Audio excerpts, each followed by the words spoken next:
ergaan kiyya gaa narraa citee dhiifamaa akkasumattis gaa artistoota falmata kabbadaa artistoota torba guyyaa irraan tanaa qabanii achi buutee isaanii dhabamsiisanii jiru jechuudha. Bulchiinsa Itoophiyaadha. Isaan kana artistoota kana godhu artistootuma isaanii wajjin hojjetanidha.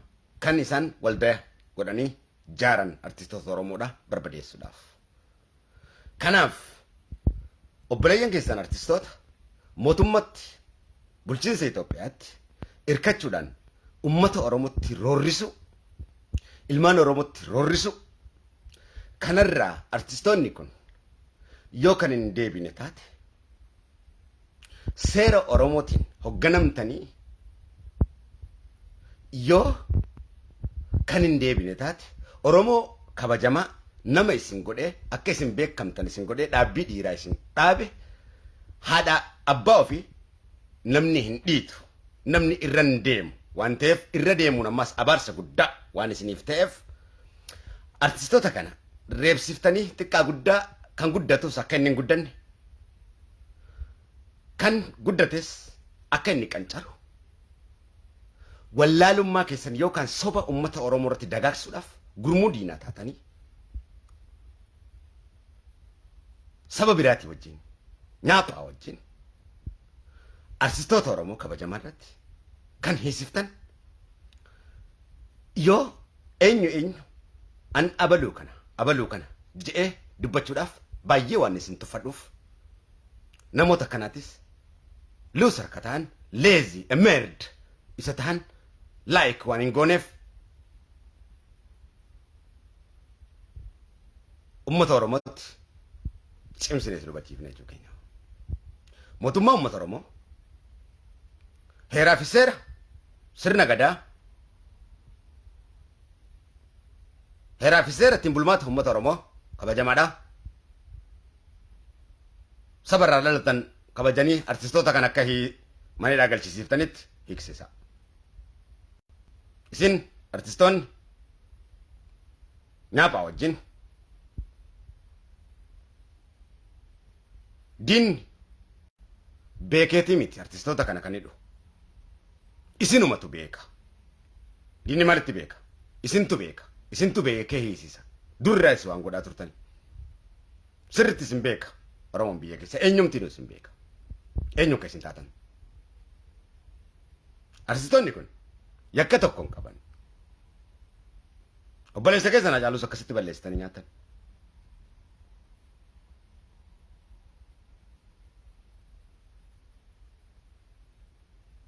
Erga nyaaphatti hirkattan nyaapha akka uummanni Oromoo miidhin hin miine gochuu isinirra jira malee nyaaphaa wajjin as garagaltanii hambaa wajjin as garagaltanii dhiigaa fi sanyii lafee fi nyaachuu jechuun harka nyaatu waan ta'eef harka nyaatu murree ofirraa darbina.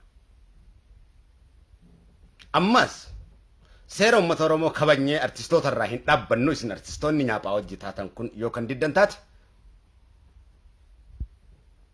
dhugaa dubbachuudhaaf haqa uummata Oromoo kabajamaa isinitti dubbachuudhaaf hayyame eenyuma waan hin gaafanneef dhugaa akka dubbannuuf rabbiitu hayyame waan ta'eef eenyuma uumaas waan hin sodaanne waan ta'eef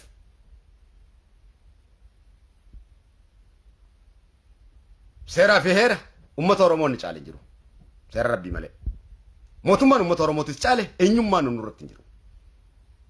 Uummata Oromootiin ala eenyumtiin uummas nu hoogganuu hin danda'u. Mootummaan keenya uummata keenyaa achi hin jiru. Eenyuma Oromoo irratti hin buune. Kanaaf hin dhaabbannu yoo kan jettan taate awwaboo foors gita waraanaatiin ejjennoo isin irratti mirkansa. Cimseetiin hubachiisu. Eenyu akka ta'an sirriitti nu beektan waan ta'eef. Qaamaan nu beektan ijaan sirriitti nu beektan jechuu keenya. Guutuu Oromiyaa keessatti maal akka nuti ta'an sirriitti nu beektan jechuu keenya.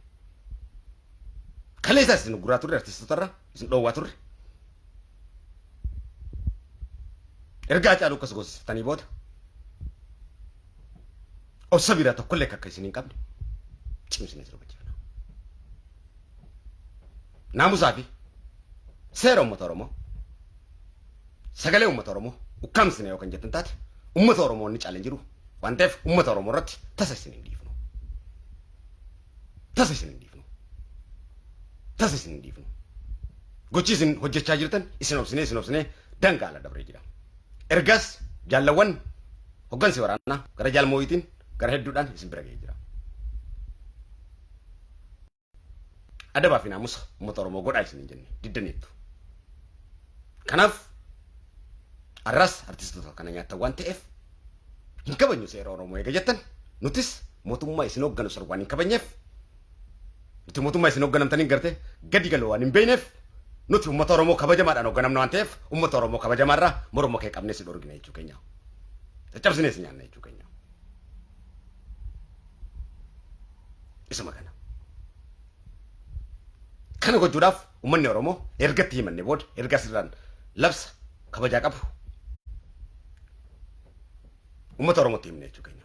Mootummaa keenyatti himne jechuu keenya. Uummata Oromootti himne jechuu keenya. Uummata Oromootti eega himne booda uummanni Oromoo gocha isinitti dhufuuf ta'u. Isin dhorkina waan ta'eef eenyumtinu ibsa dhumaatiin isinii baase. Eenyumtinu isin duraan dhorkuu hin danda'u. Maaliif seeratti himannee jirra waan ta'eef. Yookaan Rabbi sodaattan taate yookaan Waaqa kabajan taate yoo haadha abbaa keessan kabajan taate ilmoon nama isaan dhalcheef ilmoodha waan taateef akkuma keessanitti ilmoo keessan guddifachaa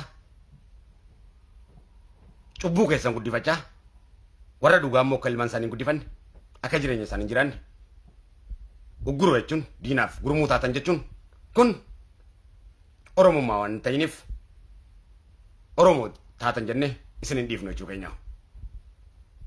Isin hin dhiifnu jechuu keenya. Balaa feete isintu lafa kan irratti bu'aa malee. Kanaaf anjaal milkiin cimseetiin isin hubachiisa. Cimseetiin isin hubachiisa. Cimseetiin isin hubachiisa. Akka hiisiftanitti dinqiisaas isintu hiisisu stuudiyoo san keessee. Yakka tokko malee maaliif afaan Oromoo guddi yakki isaan qaba yoo jiraate Oromoo ta'uudhaa fi afaan Oromoo qofa dubbachuudha. Aadaa Oromoo dagagsuudha.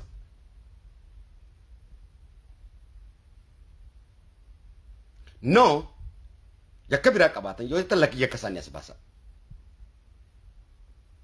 Oromiyaa irratti artistoota nyaaphaa guddisaa, artistoota kutaa lamaa guddisaa, artistoota kabajamaa kutaa 11 guddaa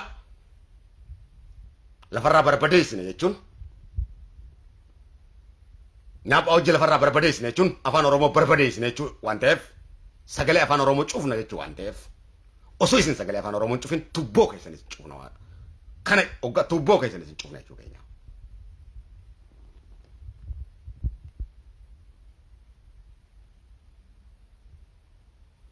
Feetu kutaa barbaadeetti dhaladhu eenyumaa oo ta'e nuti Oromiyaa fi Oromoo malee waan tokko waan hin beekneef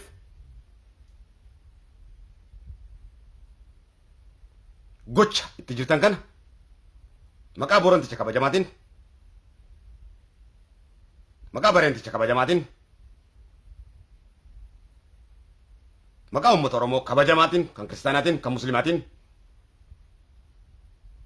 kan waaqeffataatiin cimsinee isin hubachiifna. Lakkii seera Oromoon fudhannu hin dhugoomsinu. Mootummaa nyaaphaatii wajjin ambaa wajjin Oromaa wajjin isin barbadeessinaa yookaan jettanii qabsoo isin taate cimsinee gita waraanaatiin ejjennoo gurguddaa kan isin fudhanne adda keessan dhoyne lafa isin buufnuudha ta'a. Fixadheetiin jira. Maqaa keessan kabajaman uummanni Oromoo maqaa uummata Oromoo kabajamaadhaan ana jaal milkii waboo foors bakkalcha odaa bultumii ana guddaa dabbaal mootii gaaraati.